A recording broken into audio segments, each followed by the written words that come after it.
Untuk catatan, kemudian karena yang paling dirugikan adalah buruh atau pekerja ya. Apa kemudian catatan dari para pekerja, para buruh terhadap berbagai kasus termasuk kasus pungli ini K3?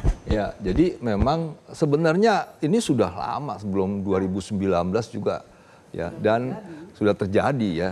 Dan banyak bagian juga yang melakukan itu. Makanya saya sih berharap kasus ini menjadi komitmen Pak Presiden untuk benar-benar membereskan ya. Bukan saya khawatir tadi bilangnya ini yang pertama dan terakhir, ternyata ada lagi gitu. Nah, jadi harus benar-benar bagi pelakunya di tracking ke belakang itu ya ambil aja, diangkut juga. Kemudian bagian-bagian di K3, pengawas ketenagakerjaan di lantai 7 itu paling lemah itu. Itu kalau menurut saya ya, kalau boleh itu dimutasi semua deh. Diambil yang baru karena di situ sudah karatan istilahnya. Sudah banyak orang yang memang menikmati ya pelanggaran-pelanggaran yang dibiarkan. Nah, kemudian ke depan menurut saya untuk memastikan pungli korupsi itu tidak, pengawas ketenagakerjaan itu harus ada pengawasnya yang dilakukan secara eksternal. Nah, misalnya Komisi Kepolisian Nasional itu kan pengawas eksternalnya polisi. Jaksa ada komisi kejaksaan. Hakim ada komisi yudisial.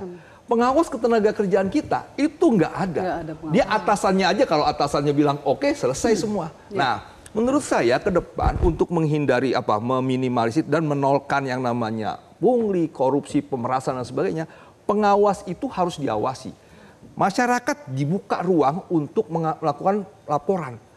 Pengawas ini yang eksternalnya komisi lah kita anggap, bisa merekomendasikan pemecatan, pemutasian dan sebagainya. Yang memang akhirnya pengawas ketenagakerjaan yang sangat-sangat diharapkan memastikan tidak terjadi hal-hal yang negatif ini bisa berjalan dengan baik begitu ya. Selama ini ya, sejak berdirinya Kemenaker sampai sekarang tidak ada yang ngawasin secara eksternal. Oke, selama ini hanya internal saja ya. Internal, dan ini yang menjadi celah sangat. Dan kemudian ke depan ya akan terjadi lagi kalau tidak ada pengawas. Sedikit-sedikit. Contohnya yang disampaikan Adinda Timbul tadi, contohnya gini. Ini pengawas ketenagakerjaan ya, ketenagakerjaan. Contoh BPJS sebuah perusahaan, dia hanya melaporkan ya karyawan yang ikut di BPJS tenaga kerja itu hanya 500. Sementara sebenarnya harusnya 1000. Nah, ini mereka kong-kali-kong nih dengan pengawas tenaga kerjaan. Nah, itu sudah sering terjadi. Itu kan merugikan sebenarnya. Iya, sering terjadi. Ini korupsinya. Dan yang begini-begini ini nggak ada, ya seperti yang Timbul bilang tadi, nggak ada yang ngawasin. Nggak ada yang ngawasin, bahkan tadi disebut seperti pasar ya. Korupsinya berjamaah sudah menjadi tradisi dalam tanda kutip. Jelajahi cara baru mendapatkan informasi. Download Metro TV Extend sekarang.